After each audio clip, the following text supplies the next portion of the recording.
Labą dieną, labas vakaras ar labas rytas, kad ir kur ir kada bežiūrėtumėte. Aš esu Dominykas ir sveiki atvykę į Japonijos Grand Prix šių metų apžvalgą. Taigi dar vieną savaitę, kur grįžtame prie apžvalgų po lenktynių savaitgalio. Šiandien turėjome tokias labai pakankamai migdančias lenktynes. Paskutinės tokias migdančias lenktynes atsimenu turbūt pernai Monako Grand Prix. Tik tais, kad turėjome ten raudoną vėliavą, ten turėjome didelės avarijas, ten pirmas ratas buvo chaotiškas. Šiandien kažkaip daug veiksmo nebuvo, visi realiai pirmas septynetukas nuo kvalifikacijos, na gerai, Hadžas su Hamiltonu apsilenkė, bet visi kiti išliko savose pozicijose, tai kažkokio didelio pokyčio šiandien mes nepamatėme. Na ir perinam prie mano įsimintiniausio momento. Mano įsimintiniausias momentas iš Japonijos Grand Prix buvo abu McLarenai prieš Maxą Verstappeną. Ši kova prasidėjo vakar, kai trečiajame kvalifikacijos raunde prastą ratą turėjusiam Norrisui ir prastą ratą turėjusiam Piastri iš jų rankų nugvelbė pole poziciją Maxas Verstappenas. Tai po to šiandien vėl turime startą, kuris buvo labai toks palyginus ramus, atsimenu pernai Japonijoje ten turėjome chaotišką startą irgi, marods raudonoji vėliava buvo iškelta. Šiemet visi išliko savose pozicijose, Maxas puikiai uždarė visą prieigą Lando aplenkti, na ir toliau viskas kaip ir prasidėjo. Tai ta pirmoji pusė iki padangų keitimo buvo tokia labai jau migdanti. Ir po to, kai jau prasidėjo tas blefas tarp Lando, kuris vienu momentu turėjo į boksus, tada ne. Horneris sakė, kad jie visiškai to nepatikėjo. Na ir man pačiam taip klaustukai iškilo ir taip prispėjau, kad tai yra blefas, nes ten tas pitstopas būtų buvęs ganėtinai anksti. Toliau vienu metu Piastri pasikeitė anksčiau padangas, o Lando su Verstappenu vienu metu pasikeitė padangas. Ten turėjome tą momentą, kada Lando su Verstappenu koja kojon lenktyniavo ir galiausiai Lando turėjo pro tą žolės ruožą važiuoti, kas buvo ganėtinai pavojingas momentas. Ir jau tada mano įdomumas į šias lenktynes sugrįžo. Po to turėjome strategiją, Piastris pradėjo labai vytis Lando, po to galiausiai atitrūko ir turėjome tą tokį 15 paskutinių ratų fragmentą, kada buvo nežinia, ar McLaren keis, ar McLaren išliks taip pat, ar Lando turi greičio ir aplenkti. Žinoma, Suzukoje labai sudėtinga yra aplenkti būtent kas yra prieš tave ir tie lenkimai būna labai reti, o šiandien buvo jie dar retesni.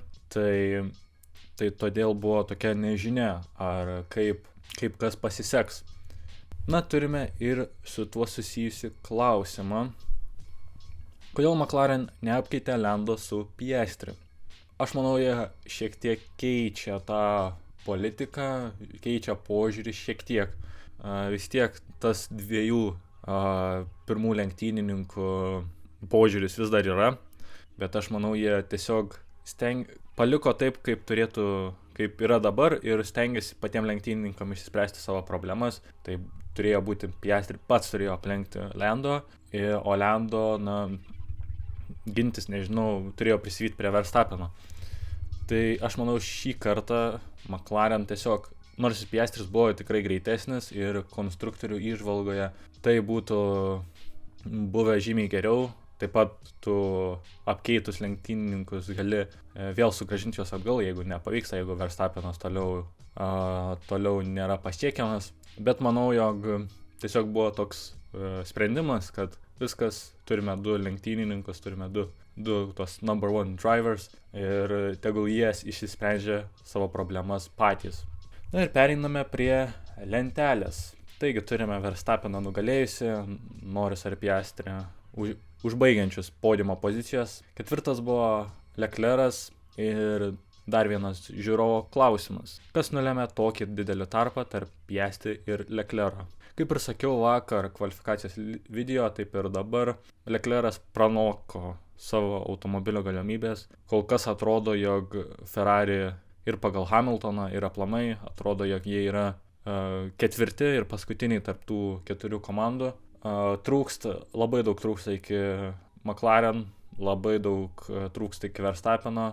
Na, o su Mercedes jie maždaug yra apylygiai, Mercedes galbūt kai kuriuose trasose ir galvoju, jog šiandien turės pranašumą prieš Ferrari, bet kol kas turime Ferrari labai tokius vidutiniškus, nors ir pasiekė tą pergalę sprinte, bet visoje lenktynių distancijoje tiesiog automobilis nėra toks galingas pakonkuruoti su McLaren ar Verstappenu ir Red Bull tandemu. Taigi 5 ir 6 buvo Russellas ir Antonelli.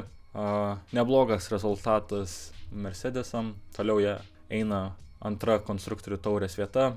Russell kiek prastesnis rezultatas, kiekviename tiek Kinijoje, tiek Australijoje buvo podiumuose, dabar jau tas strykas užsibaigė. Na, bet vis tiek Russellui kiek pritrūko. Na ir iš Mercedes pamatėme, nes Russellas tikrai buvo viso savaitgalio metu pakankamai greitas.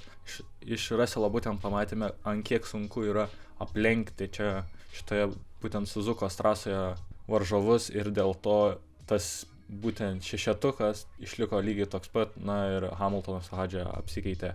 Na, o 6 Antonelli ilgą laiką iš tikrųjų pirmavo.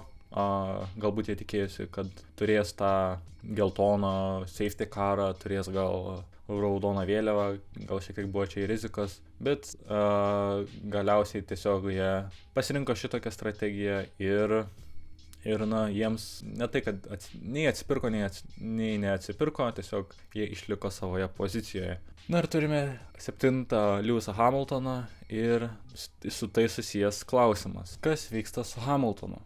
Manau, yra kelios priežastys. Pirma būtų, aišku, adaptacija į naują komandą.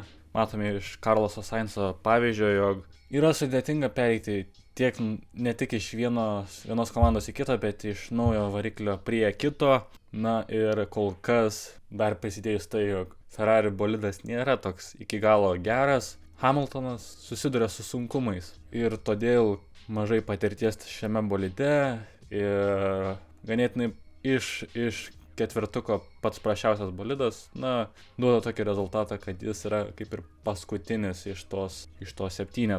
Toliau turime Hadže 8 pozicijoje. Įspūdingas rezultatas, pagaliau Racing Bulls atneša rezultatus ir pačiose lenktynėse, ne tik kvalifikacijoje.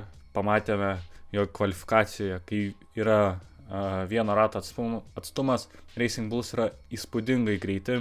Na, bet jiems labai trūko to pirmosiose lenktynėse, kada Australijoje buvo strateginių daug klaidų, kaip ir Kinijoje buvo labai daug strateginių klaidų, bet vis tiek tas tempas nebuvo toks, koks tos ketveriukės ar Williams pačioje lenktynių distancijoje. Ir labai smagu matyti, kad pagaliau ši Racing Bulls ekipa, turinti tokį automobilį, nesugadina visos strategijos, viskas nueina sklandžiai ir Isaacas Hadže atneša 4 taškus, bei Racing Bulls aplenkė Sauberius konstruktorių taurėje. Toliau turime Alexander Alboną ir su tai susijęs klausimas, ar Alexanderis Albonas visą sezoną dominuos prieš Sainzą. Aš taip nedrįsčiau teigti, nes kaip ir Hamiltonas, taip ir Sainzas turi klimatizuotis ir kol kas yra sunkumų. Visgi Sainzo atėjimas į Williams geras bolidas pastumėjo Alboną rodyti labai puikius rezultatus, įspūdingas greitis, įspūdingas tempas, labai gerai kvalifikuojasi, bet labai gerai ir padangas ištausoja, na ir ištraukia iš to automobilio maksimumą, susirenka visus taškus, kurie yra prieinami toms vidutiniokiams komandoms, na ir rodo labai gerus rezultatus. Jeigu neklystu, tai dabar Albonas turi lygiai tiek pat arba taškų mažiau negu visą praėjusį sezoną. Kartu sudėjus turėjo Williams. Tai 3 lenktynės, 1 sprintas ir Williams labai stebina ir aš nesitikėjau, kad jie bus tokie geri. ir labai džiugu už Aleksanderį Alboną. 10 pozicijoje paskutinius taškus susirinko Oliveris Biermanas, taip pat puikios lenktynės jam, kaip ir niekas nepasikeitė. Haas turėjo pakankamai to greičio, visgi jo komandos draugas Estebanas Okonas susidūrė su daug problemų, tiek kvalifikacijoje, tiek šiandien lenktynėse nieko kaip ir neparodė. Na, o Biermanas pakankamai gerai startavo ir Haas turi dar vieną tašką jų pintinėje. 11 Fernando Alonso. Pagaliau Alonso pavyksta finišuoti lenktynės, nes jis nefinišavo nei Australijoje, nei Kinijoje. Tai 11 pozicija yra pakankamai neblogai. Šiame savaitgalyje Aston Martin komandos bolidas toks labai antrailis. Tikrai prastesnis už Racing Bulls, Williams komandų. Ir labai trūksta šiai ekipai to tokio stabilumo. Net sunku pasakyti taip, bet trūksta stabilumo iš pačio Fernando Alonso. Ir kol kas, taip atrodo, jog jie nebus paskutiniai, bet 7-8 vietos yra prognozuojamos jiems pasibaigus šiam sezonui. Ir tai yra logiška, žinant tai, jog jų visa koncentracija, visos viltis, visi finansiniai pajėgumai tokios didelios ekipos yra į 2026 naują reglamentą, kai viskas prasideda nuo naujo popieriaus lapo ir tada matysime turbūt Aston Martin pakankamai ir žymiai aukščiau. 12 pozicija Yuki Tsunoda.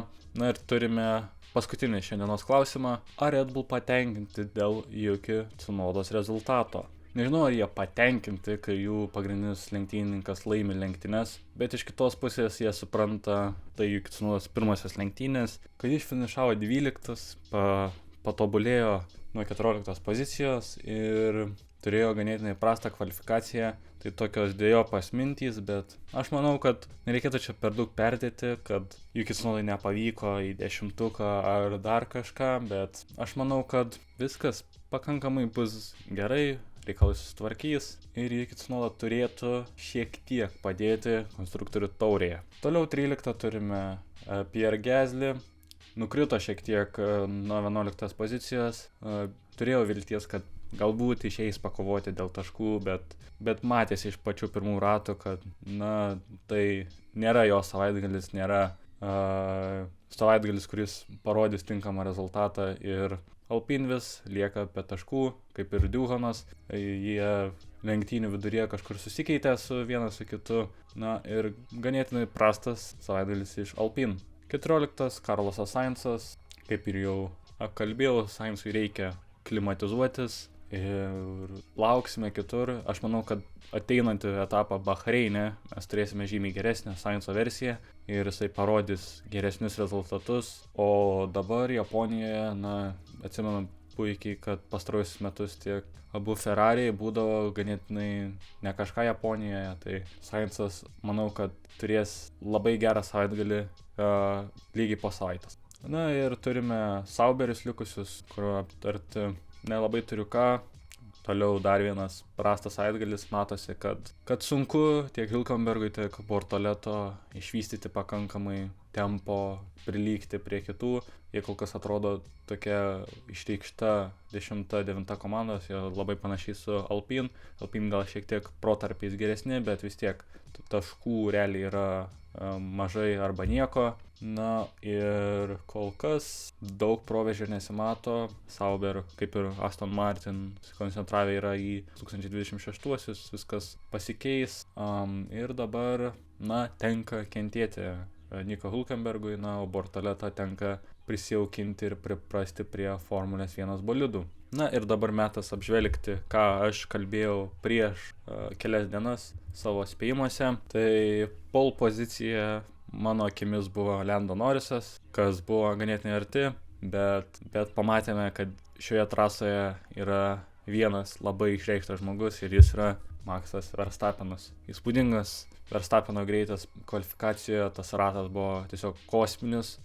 Ir Lando Norrisui neliko nieko, tik linkčioti galvomis ir susitaikyti su tokiu greičiu ir tokiu performansu. Lenktynių nugalėtojas mano akimis buvo Maxas Verstappenas ir aš esu 3 iš 3 lenktynių nugalėtojas spėjimuose šiame sezone, jeigu neskaičiuojant sprintą, nes sprinte aš Kinijos spėjau, kad nugalės Maxas Verstappenas. Tai labai džiugu, žiūrėsime, kas bus kitą savaitgalį, todėl būtinai pasubscribinkite, pamatysite, aš kadangi esu toks orakalas, tai aš galiu nuspėti, kas nugalės ir 3 iš 3 šį savaitgalį, tai įspūdingas mano pasirodymas. Savaitgalio pažiba, aš sakiau, bus Liamas Lawsonas, tikrai ne, Liamas Lawsonas ne ką parodė kvalifikacijoje, buvo, kaip čia pasakyti, perkvalifikuotas Isaac'o Hadže, lenktynėse nukrito labai žemai, na ir pasimatė, kad tas pasitikėjimas savo galimybėmis, savo jėgomis yra šiek tiek smukęs Liamo Lawsono galvoje. Tikrasis savaitgalio pažiba, aš manau, yra jo komandos draugas Isaac'as Hadže. Pirmi taškai karjeroje, būtent Japonijoje, puikiai kvalifikacija, puikiai ištausotos padangos, atlaikytas Albono spaudimas, geras startas, na ir pagaliau atnešė savo komandai taškus pagrindinėse lenktynėse, nes iki tol tik tais Yuki Tsunoda buvo pelnęs sprinto lenktynėse taškus ir labai džiaugiu dėl Isaac'o Hadže, kad jis nuo Australijos Grand Prix taip pradėjo performinti ir taip pradėjo atnešti rezultatus, tobulėti su kiekvienu savaitgaliu, na ir dabar matome jį pelnantį taškus ir kovojantį konstruktorių įskaitoje. Savaitgalio komanda aš sakiau, kad bus Red Bull. Ir aš buvau minėjęs labai specifiškus nurodymus, kad Verstappenas bus ant podiumo ir kad Yuki Tsunoda pelnys taškus. Nežinau, čia jums spręsti, galite jūs parašyti komentaruose, bet jeigu reikėtų skaičiuoti, aš būčiau prisėmęs šitą tašką ir aš manau, kad savaitgalio komanda būtent yra Red Bull, nes jokia kita komanda neįsiskyrė per daug taip kaip Red Bull. Aišku, iš variantų gali būti Ferrari, kurie pagaliau nebuvo diskvalifikuoti ir pagaliau pelnė pakankamai neblogus taškus. Galime išskirti Racing Bulls, kurie taip pat pelnė taškus, bet kitos komandos, labai vidutiniškos, palei savo galimybių ribas. Ir manau, tik vienintelė Red Bull dėka Maxo Verstappeno, aš manau, kad yra savaitgalio komanda. Savaitgalio dugnas, aš sakiau, kad bus Oskaras Piastri. Taip, toli gražu tikrai nebuvo. Piastri nebuvo toks prastas, jisai buvo labai arti pergalės, tik per 2 sekundės. Ir jeigu McLaren būtų padarę tą pakeitimą, vėl nežino, kas būtų nutikę. Na, bet čia kaip ir sakė pats Maxas Verstappenas. Yeah, but I mean, it's always if, right? If my mom had balls, she would be my dad, so yeah. Yeah, I mean, it's how it goes to racing. Sometimes it works out for you, sometimes it doesn't. Na, o dabar, kas šiandien buvo savaitgalio ir šiandien vakar ir užvakar savaitgalio dugnas, aš manau, kad tai yra Lensas Strollas. Prasta labai kvalifikacija, rodė pakankamai neblogus rezultatus pirmose 2 savaitgaliuose.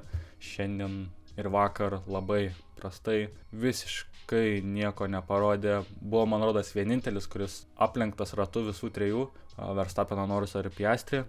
Ir jokio greičio, jokio lenktynių tempo nieko neparodė Lensas Strollas ir manau, jisai yra toks akivaizdus šios nominacijos pretendentas ir nugalėtojas. Dugninė komanda, aš manau, kad buvo Alpine ir šiandien aš manau, kad buvo Alpine. Visose komandose buvo arba vienas, kuris žymiai aukščiau negu kitas, bet vis tiek kažkur, ar tai podiumas, pergalė Maxo Verstappeno atveju, ar tai Leclerc'as, kuris buvo aukščiau žymiai ir atnešė labai daug taškų palyginti su kiek jie turėjo prieš tai, ar tai Hadže, kuris pelnė taškus, Albonas, kur pelnė taškus, Biermanas, ar tai Alonso, kuris buvo labai arti to 10-tuko.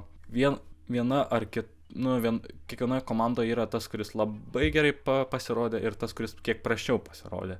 Alpine komandoje jie abu ganėtinai prastai pasirodė, tiek Djuhanas padarė stiprią avariją.